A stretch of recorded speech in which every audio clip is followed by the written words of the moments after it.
Want to know how to use your keyboard shortcuts in Shortwave?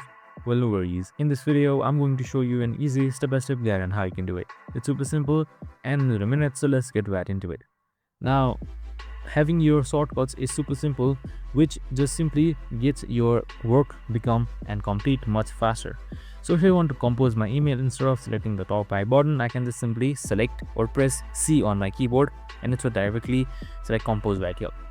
And same as that, I can just simply select D by hovering on an email and it should mark it as done. So just like this right here. And if you want more keyboard shortcuts, on the top right side you should be seeing settings with the gear icon, just simply like that. And once you scroll down on the left side, you should be seeing keyboard shortcuts under help.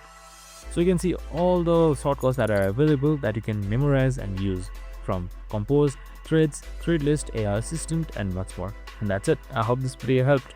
If it did, make sure to like, subscribe, and tune in with us for more of these videos. See you in the next one.